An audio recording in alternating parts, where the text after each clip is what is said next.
नमस्कार दोस्तों, एक बार फिर स्वागत है आप सबका अपने YouTube चैनल 1-to-1 क्लासेस में। आज मैं आपके लिए लेकर आ गया हूँ बिजनेस स्टडीज़ का एक बहुत ही शानदार सैम्पल पेपर। और इस सैम्पल पेपर इस बात पे पूरा फोकस्ड है कि इससे बोर्ड के पेपर में कुछ ना कुछ ज़रूर आए और काफ़ी इंपॉर्टेंट टॉपिक्स को, जो कि बोर्ड के लिए बहुत ज़्यादा इंपॉर्टेंट टॉपिक है, उन पे पूरा फोकस करा गया है। तो ये सैम्पल पेपर हम लोग स्टार्ट करेंगे। अगर आप लोगों ने अब तक इस सैम्पल पेपर को डाउनलोड नहीं करा और सॉल्व नहीं करा तो प्लीज़ डिस्क्रिप्शन में जाइए वीडियो के और सबसे पहले इस सैम्पल पेपर को डाउनलोड करिए, इसको सॉल्व करिए, उसके बाद इस वीडियो को कंटिन्यू करिए सॉल्यूशन के लिए। दोस्तों चलिए एक एक करके हमारे सामने यहाँ पे क्वेश्चन आएगा। और अगर आप स्टडी मटेरियल के लिए हमारे टेलीग्राम और व्हाट्सएप ग्रुप को ज्वाइन करना चाहें तो कर सकते हैं। वहाँ पे हम लोग कोशिश करते हैं कि हमारे जो मेन सब्जेक्ट हैं जो हम लोग कवर करते हैं, इकोनॉमिक्स है, बिजनेस स्टडीज़ है, फिजिकल एजुकेशन है, उनके जितना भी हो सकता है स्टडी मटेरियल आप लोगों को तो बेहतरीन पहुँचाया जाए और ज़रूर पहुँचाया जाए। तो शुरू करते हैं दोस्तों आज का हमारा सैम्पल पेपर आपके सामने। चलिए दोस्तों फर्स्ट क्वेश्चन की ओर चलते हैं। आपके सामने क्वेश्चन आ चुका है, which of the following statement is not relevant to the concept of management as an inexact science. देखिए management and an inexact science के बारे में क्वेश्चन है हमारे पास। देखिए मैनेजमेंट एज अ साइंस में हमारे पास दो पर्टिकुलर पॉइंट है जो सेटिस्फाई होते हैं। और यहाँ पर एक पॉइंट है that is principle of management have universal applicability. ये पॉइंट सेटिस्फाई नहीं होता। आप जानते हैं कि साइंटिफिक प्रिंसिपल की वैलिडिटी तो यूनिवर्सल है, लेकिन मैनेजमेंट के प्रिंसिपल्स की वैलिडिटी यूनिवर्सल नहीं है।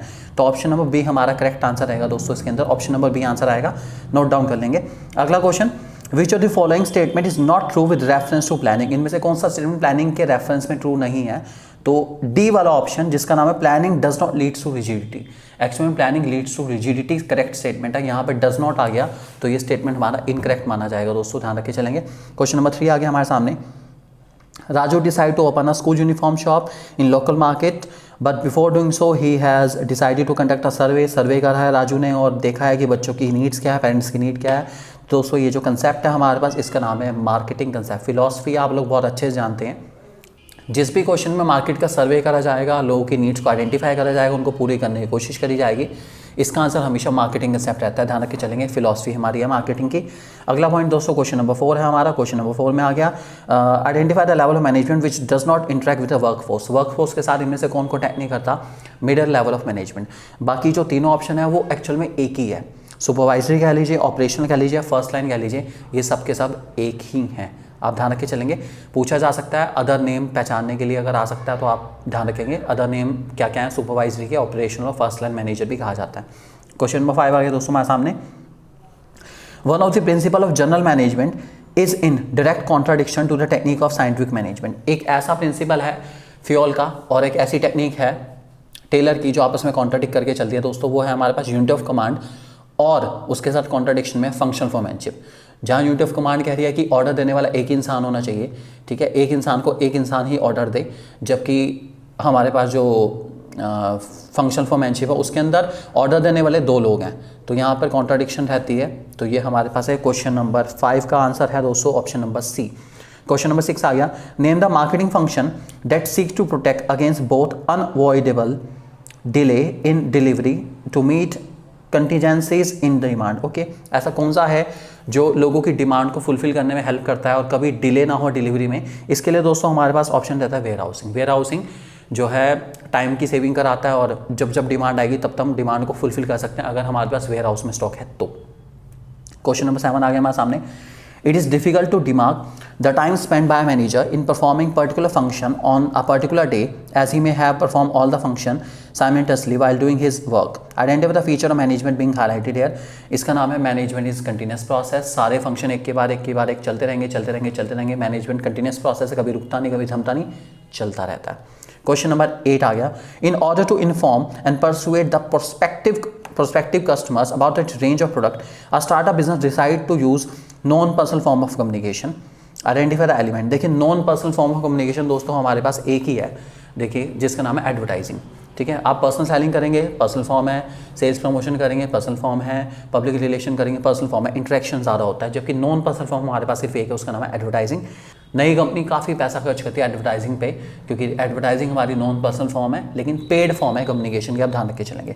अगला सवाल दोस्तों क्वेश्चन नंबर 9 आ गया, Ramesh and Suresh are working as departmental head in XYZ limited. Ramesh has been entrusted with responsibility of shoe division, whereas Suresh is leading the garment division, identify the type of organization structure adopted by XYZ limited. देखिए एक तो है शू division और दूसरा garment division है, division बटे हुए हैं, इसका मतलब आंसर आएगा डिविजनल स्ट्रक्चर। आंसर है option number A divisional structure. अगला, planning can not foresee everything and thus they may be obstacle to effective planning, identify the related limitation planning. Answer इसका है planning may not work in dynamic environment. Option number B कि obstacle है, सब कुछ हम future में assume करके नहीं चल सकते, एनवायरनमेंट डायनामिक है, कुछ भी हो सकता है, जो हमारी सोच है वैसा पॉसिबल ना हो सकता है। अगला सवाल दोस्तों question number 11, name the process which coordinate human effort, assemble resources and integrate both into a unified whole to be utilize for achieving specific objective. Answer है दोस्तों ऑर्गेनाइजिंग। ऑर्गेनाइजिंग का मेन पर्पस है कि वो अलग अलग लोगों के एफर्ट्स को, रिसोर्सेज को ऑर्गेनाइज करता है, इकट्ठा करता है और उनके बीच में एक प्रोडक्टिव रिलेशनशिप को बिल्डअप करता है। रिपीट, ऑर्गेनाइजिंग में हम लोग physical resource, financial resource, human resource सबको इकट्ठा करते हैं और इनके बीच में एक प्रोडक्टिव रिलेशनशिप बिल्डअप करने की कोशिश करते हैं। तो आंसर है ऑर्गेनाइजिंग 11 का। Question number 12, identify the correct sequence, इनमें से कौन सी प्लानिंग प्रोसेस का करेक्ट सीक्वेंस है दोस्तों। प्लानिंग का सीक्वेंस आप लोग जानते हैं, एस डाइस के, setting objective, developing promises, identifying alternative courses of action, evaluating alternative courses of action हमारे पास, selecting alternative, implementing the plan and follow up action. ये पूरी प्रोसेस चलती है। तो ऑप्शन नंबर सी में सही लिखा गया है, setting objective, developing promises, identifying, evaluating, चार ही पूछे गए हैं तो चारों सीक्वेंस में है, तो हमारा ऑप्शन नंबर सी करेक्ट है। Question number 13, wholesaler of food grain category his stock into different groups on the basis of their quality. ये होता है दोस्तों हमारे पास ग्रेडिंग। जब हम लोग अपने फूड प्रोडक्ट को अलग अलग क्वालिटी के अकॉर्डिंग बांटते हैं उसको ग्रेडिंग कहा जाता है, स्टैंडर्डाइजेशन एंड ग्रेडिंग। आंसर है हमारा ऑप्शन नंबर डी, ध्यान रख के चलेंगे। अगला सवाल लेके चलते हैं दोस्तों, क्वेश्चन नंबर 14 हमारे सामने आ चुका है। Which of the following is not a component of specific force of business environment. Answer है दोस्तों टेक्नोलॉजिकल कंडीशन। टेक्नोलॉजिकल कंडीशन हमारा स्पेसिफिक नहीं है, जनरल फोर्स है, आप लोग ध्यान रख के चलेंगे। अगला question number 15, which of the following is not a function of labelling. इनमें से कौन सा लेबलिंग का फंक्शन नहीं है। लेबलिंग जो है फैसिलिटेट नहीं करता यूज ऑफ प्रोडक्ट को, जबकि पैकेजिंग करता है। लेबलिंग से प्रोडक्ट के यूज को फैसिलिटेट करना नहीं होता, या लेबलिंग के थ्रू प्रोडक्ट का यूज अच्छा नहीं हो जाता, ऐसा कुछ नहीं है, पैकेजिंग से होता है। तो ये लेबलिंग का फंक्शन नहीं है। ऑप्शन नंबर डी आंसर आएगा हमारा। Question number 16, plans encourage new ideas that can shape of concrete plans, identify the relative importance of planning. Obviously बात है, बात करें क्रिएटिव आइडियाज़ की तो यहाँ पर आंसर का planning promotes innovation. Creative ideas मतलब इनोवेशन, ध्यान रख के चलेंगे। अगला सवाल हमारे सामने आ गया दोस्तों, the size and shape of package should be convenient to open, handle and use the consumer. Which function of packaging being mention the given line. Okay, जो भी पैकिंग होनी चाहिए कंज्यूमर उसको आसानी से यूज़ कर पाए, कन्वीनियंट हो, हैंडल करना, लेके जाना कहीं पर भी। तो इसका आंसर है facilitating use of product. Use of product को फैसिलिटेट करना चाहिए, easy to handle and easy to carry. Next question, question number 18, DigiLocker is the country's first secured cloud based platform for the storage of insurance and verification document while the driving license and vehicle registration. Obviously बात है भाई, पहला cloud based platform है, technological environment की बात चल रही है, इंटरनेट की बात चल रही है, तो आंसर आएगा टेक्नोलॉजिकल एनवायरनमेंट। अगला हमारे सामने आ गया दोस्तों question number 19, Rajesh has a objective of earning more wages by increasing the number of unit to be produce, but in doing so there is a huge wastage of material and greater risk of breakdown of machinery. The principal arrangement given by fuel being violated by Rajesh is subordination of individual interest to general interest. देखिए राजेश ने अपने personal interest के लिए machinery को दाव पे लगा दिया और उसने वेस्टेज भी कर दी सारी की सारी, तो अपने पर्सनल इंटरेस्ट के लिए नुकसान पहुंचाने की कोशिश करी गई है, इसीलिए इसका आंसर है subordination of individual interest to general interest. Question number 20 आ गया दोस्तों हमारे पास, what is the ranking of job position on the basis of relative roles and responsibility known as. देखिए इसको कहते हैं हायरार्की। हायरार्की हमारी लेवल वाइज चलती है, रिस्पॉन्सिबिलिटीज का डिस्ट्रीब्यूशन होता है और किस किस इंसान के पास क्या क्या अथॉरिटी है उसके अकॉर्डिंग इसको डिस्ट्रीब्यूट करा जाता है और किसकी क्या क्या जिम्मेदारी है इसके अकॉर्डिंग इसको बांटा जाता है, इसको कहा जाता है दोस्तों हायरार्की। अगला सवाल हमारे सामने question number 21, dash of product and services involves informing the customer about the firm product, its feature etc and persuading them to purchase these product। Answer है दोस्तों प्रमोशन। प्रमोशन के थ्रू हम कस्टमर तक पहुंचना चाहें तो पहुंच सकते हैं, कस्टमर को बता सकते हैं हमारा नया प्रोडक्ट मार्केट में आया है, हम भी प्रमोशन करते हैं, आप सभी लोग हमारी इस प्रमोशन में हेल्प करिए, इस वीडियो को ज़्यादा से ज़्यादा लोगों तक शेयर करिए ताकि सबका भला हो, यही हम चाहते हैं। क्वेश्चन नंबर 22 आ गया दोस्तों हमारे सामने, business environment is a relative concept as. क्यों है रिलेटिव कंसेप्ट? क्योंकि ये अलग अलग कंट्री, अलग अलग रीजन के लिए मैटर करता है, अलग अलग तरीके से चलता है सब में, इसलिए रिलेटिव कंसेप्ट है। तो आंसर आएगा दोस्तों ऑप्शन नंबर डी। अगला सवाल दोस्तों, dash refers to right of individual to command its subordinate and to take action within the scope of his position. तो ये हुआ हमारा अथॉरिटी। अथॉरिटी के थ्रू हम किसी और इंसान को कमांड दे सकते हैं, और ऑब्लिगेशन जो है उसको कहते हैं रिस्पॉन्सिबिलिटी। तो आंसर आएगा अथॉरिटी, रिस्पॉन्सिबिलिटी। अगला सवाल question number 24, dash determines the amount of frequency of rest interval in completing a task. इसको कहते हैं फैटिग स्टडी। फैटिग स्टडी से पता चलता है कि कितना रेस्ट इंटरवल चाहिए और कितनी कितनी देर का रेस्ट इंटरवल चाहिए, वो फैटिग स्टडी के अंदर हम लोग आइडेंटिफाई करने की कोशिश करते हैं। उसके बाद आता है दोस्तों हमारे section number B. Section number B में हमारे पास फिर 24 क्वेश्चन में से 20 करने हैं हमें। देखते हैं क्या क्या क्वेश्चन है। In order to boost and double India's export of goods and services to over USD 1000 billion of 2025, it is important to lower effective corporate tax, being down cost of capital and simplify regulatory of tax framework। Dimension पूछी गई, economic dimension और legal dimension है। Economic dimension main है क्योंकि tax कम करने की बात करिए तो इकोनॉमिक सबसे पहले पहचानना था आप लोगों ने, और उसके बाद उन्होंने टैक्स फ्रेमवर्क कम करना है तो यह या लीगल आएगा, कोर्ट से जब तक ऑर्डर नहीं आएगा कि कम करना है, ड्यूटीज़ को कम करना तब तक नहीं हो सकती, तो इकोनॉमिक के साथ साथ लीगल भी रहेगा हमारे पास। अगला सवाल दोस्तों हमारे पास आ गया, the concept is applicable for firms having over capacity in which their goal to sell what they produce then what consumer really wants। भाई जिसके अंदर सिर्फ बेचना बेचना बेचने में फोकस है उसका नाम है सेलिंग कंसेप्ट। जो बना है बेचो बेचो बेचो बेचो, पूरी सेलिंग करने के लिए एक्सटेंसिव लेवल ऑफ प्रमोशन करो लेकिन बेचो, कस्टमर को मैनिपुलेट करो लेकिन बेचो, सेलिंग कंसेप्ट है हमारा। अगला सवाल दोस्तों हमारे पास आता है, This philosophy hold at the organization's task is to determine the need, want, interest of target market and to deliver the desired satisfaction more effectively and efficiently than competitors in way that preserve and enhance the consumers and society। Society का जिक्र आ गया, वैसे तो marketing लग रहा था लेकिन जहाँ सोसाइटी का नाम आ गया ये बन गया सोसाइटल मार्केटिंग कंसेप्ट हमारा। अगला सवाल दोस्तों हमारे सामने question number 28, Advertisements for packets of cigarette must carry the statutory warning cigarette smoking is injurious to health। ये कौन सा एनवायरमेंटल लीगल, कोर्ट ने ऑर्डर दे रखा है सिगरेट पर, जब भी आप सिगरेट लेंगे उसके ऊपर लिखा होता है कि cigarette smoking injurious to health, ये लीगल एनवायरमेंट है हमारा। अगला, इसके अलावा लीकर के ऐड और ये सारी चीज़ों के ऐड दूरदर्शन पर या टीवी पे दिखाए नहीं जाएंगे, और जब भी मूवीज़ में दिखाए जाएंगे तब भी स्टैच्यूटरी वार्निंग आएगी, ये सब भी लीगल एनवायरमेंट का पार्ट है, ध्यान रखे चलेंगे। Question number 29, both X and Y are using the same amount of resources, however the output of company X is higher than the company Y, identify the concept which is company X has an edge over the company Y। Okay, X को क्या फ़ायदा है company Y से, that is company X जो है वो efficient है, अच्छे से काम कर पा रही है, जबकि Y नहीं कर पा रही है। Question number 30, Abhinav started a courier service for informing that the people about his service। He designed a beautiful informative pamphlet, got it printed and started distributing। तो ये क्या है, एडवर्टाइजिंग है, ये पैम्फलेट वगैरह से करो ऐड, या टीवी में ऐड कराओ या सोशल मीडिया पे करो, है सारे एडवर्टाइजिंग। अगला दोस्तों 31, coordination is required at all level of management as well as within the among all department. ये है coordination is all pervasive function, हर जगह चाहिए, लेवल में चाहिए, दो लोगों के बीच में चाहिए, सब लोगों के बीच में, हमारे और आपके बीच में भी क्या चाहिए, कोऑर्डिनेशन। ठीक है, आप हमारी माने, आप और हम आपकी माने, बस यही चाहिए और कुछ नहीं चाहिए। अगला question number 32, departmentalization assertion reason है दोस्तों ये वाला, डिपार्टमेंटलाइजेशन फैसिलिटेट स्पेशलाइजेशन। चलिए मान लेते हैं सही बात है। Departments can be created using several criteria on the basis of division of work. ठीक लिखा है, division of work lead to specialization होता है, सब लोग जानते हैं, ऐसा हमने पढ़ा है प्रिंसिपल के अंदर। तो दोनों रीजन बिल्कुल करेक्ट है, असर्शन भी और करेक्ट, दोनों रीजन में एक्यूरेसी है, तो आंसर आएगा ए, असर्शन रीजन करेक्ट है और दोनों एक दूसरे की प्रॉपर एक्सप्लेनेशन दे पा रहे हैं। अगला, the number of subordinate that can be effectively managed by a superior is called span of management. काफी इंपॉर्टेंट टॉपिक है, कितने एम्प्लॉइज एक सुपीरियर के अंडर इफेक्टिवली मैनेज हो सकते हैं, इसको दोस्तों हम लोग स्पैन ऑफ मैनेजमेंट कहते हैं। अगला क्वेश्चन नंबर 34, करेक्ट सीक्वेंस पहचाना ऑर्गेनाइजिंग प्रोसेस का, इडाई है इसका process, that is option number B में दे रखा है, identification, division work, departmentalization, assignment duty and establishing reporting relationship. Next question 35, Which one of the following may not be the reason for a company to adopt division structure? Okay, क्यों नहीं division structure करना चाहिए?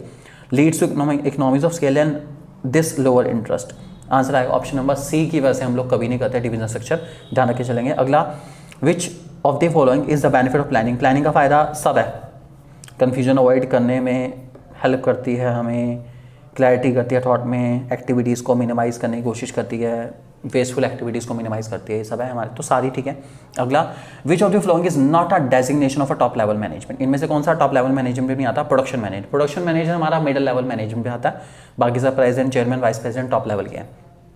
अगला, a company should attempt to provide high quality product must stress on the quality of product rather than quantity of product. Quality पे focus है तो ये रहेगा दोस्तों हमारे पास प्रोडक्ट कंसेप्ट, क्वालिटी पे फोकस वाला प्रोडक्ट कंसेप्ट, क्वांटिटी पे production concept, selling by manipulating पे सेलिंग कंसेप्ट, लोगों की सुन के प्रोडक्ट बनाना, जैसा लोग चाह रहे हैं वैसा बनाना, मार्केटिंग कंसेप्ट, और इसके साथ साथ सुनना भी है लोगों का और साथ साथ सोसाइटी का भी ध्यान रखना है, सोसाइटी एंड मार्केटिंग कंसेप्ट, ये ध्यान रख के चलेंगे। अगला दोस्तों हमारे पास क्वेश्चन है, question 39, management involves creating an environment which is conductive and effective and efficient program, which feature is management है। ऑब्वियसली बात है, मैनेजमेंट डेलिब्रेट प्रोसेस है जिसमें हम इफेक्टिवनेस और एफिशिएंसी दोनों को लेकर चलेंगे और सिस्टमेटिकली तरीके से चलेंगे, तो आंसर आएगा option number B. Question number 40 आ गया दोस्तों हमारे सामने।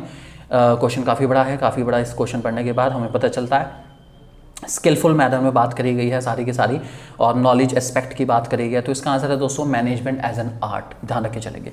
अगला हमारे सामने क्वेश्चन नंबर 41 है दोस्तों, India has 22 of the world's 30 most populated city, no doubt ऐसा है बिल्कुल, और आपसे पूछा गया है यहाँ पर identify the type of planning process being described in the above line, तो यहाँ पर इन्होंने ऑब्जेक्टिव सेट करा है इलेक्ट्रिक व्हीकल के लिए और अडॉप्ट भी करने की कोशिश करी है और माना गया है कि लोग इसको बहुत आसानी से एक्सेप्ट कर लेंगे, तो ये हमारे पास है दोस्तों option number C, both A and B, ध्यान रख के चलेंगे, भूलेंगे बिल्कुल नहीं, ठीक है। अगला सवाल 42 है दोस्तों हमारे सामने, specialization should be introduce at supervisory level, for this purpose task of supervisor should be divided into several specified function and be interested to the specialized person by which technique of scientific management is being discussed here।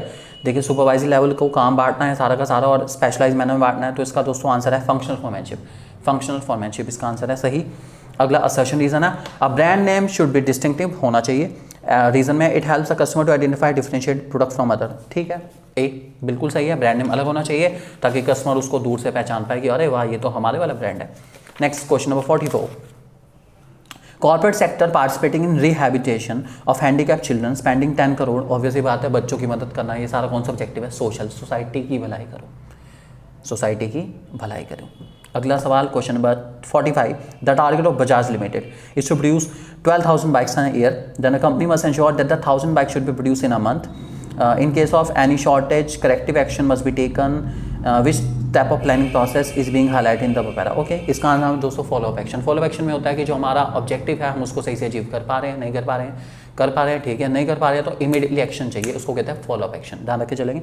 अगला सवाल question number 46 आ गया दोस्तों हमारे सामने, in XYZ limited there is no fix place for keeping tools, और ये simple है, जब सही जगह पे सही चीज़ होगी इसको ऑर्डर कहा जाता है, तो प्रिंसिपल है ऑर्डर। अगला सवाल question number 47, dash refers to a short term incentive, short term incentive सिर्फ एक है, उसका नाम है सेल्स प्रमोशन और कुछ नहीं है। ये अगर मैं किसी क्वेश्चन को पढ़ते पढ़ते बीच पे रुक गया तो समझ जाना कि वो जो लाइन है, वो जो वर्ड है, वो अपने आप ही उसी चीज़ को रिप्रेजेंट कर रही है जिस पे हमें जाना है और कहीं नहीं हमें देखना, तो ये आप ध्यान रख के चलेंगे, आप नोट भी कर सकते हैं इस चीज़ को। तो शॉर्ट टर्म इंसेंटिव एक ही है, सेल्स प्रमोशन, ठीक है। अगला हमारे सामने, planning is regarded as forward looking function, मान लेते हैं planning essentially and looking ahead and preparing for the future, ठीक है, प्लानिंग फॉरवर्ड लुकिंग है, बिल्कुल सही है, तो ए पार्ट रहेगा, असर्शन रीजन दोनों ट्रू है और सही से एक्सप्लेन करा गया। उसके बाद आ गया हमारे सामने सेक्शन सी, कुछ केस स्टडी क्वेश्चन है दोस्तों, आप लोग अच्छे से इस केस स्टडी को पढ़ेंगे, आंसर मैं आपको बता देता हूँ। Identify the concept used by Rajiv through which he was able to steer his company to the greater heights, answer है डिसेंट्रलाइजेशन, ध्यान रखिए चलेंगे, डिसेंट्रलाइजेशन इसका आंसर है, क्योंकि उसने सबऑर्डिनेट्स को और सारे लेवल पे ड्यूटीज बांटी है, क्वेश्चन में आप ध्यान से देखेंगे, इसलिए डिसेंट्रलाइजेशन है, ध्यान रखिए चलेंगे। डेलीगेशन नहीं आएगा क्योंकि डेलीगेशन में लेवल्स का जिक्र नहीं होता। What is the basic requirement of decentralisation?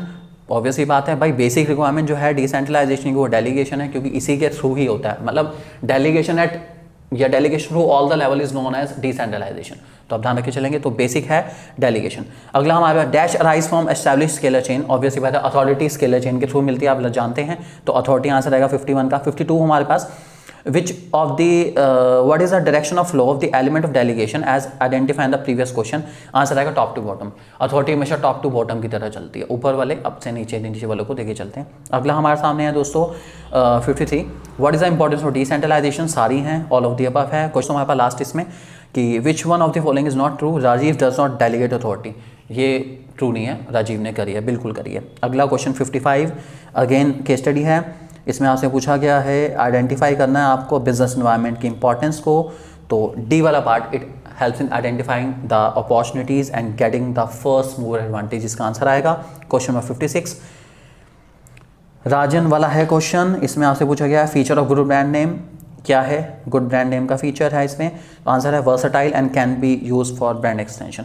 Versatile नाम है, काफ़ी ज़्यादा नाम है, होम सुप्रीमा, अच्छा नाम है, बहुत बढ़िया। क्वेश्चन 57 लेके चलते हैं दोस्तों। 57 में आपसे पूछा गया identify the level of package, package का लेवल पूछा गया आपसे, आंसर है transportation packaging. Transportation packaging corrugated box है तो ट्रांसपोर्टेशन पैकेजिंग आता है, पता है सबको आपको।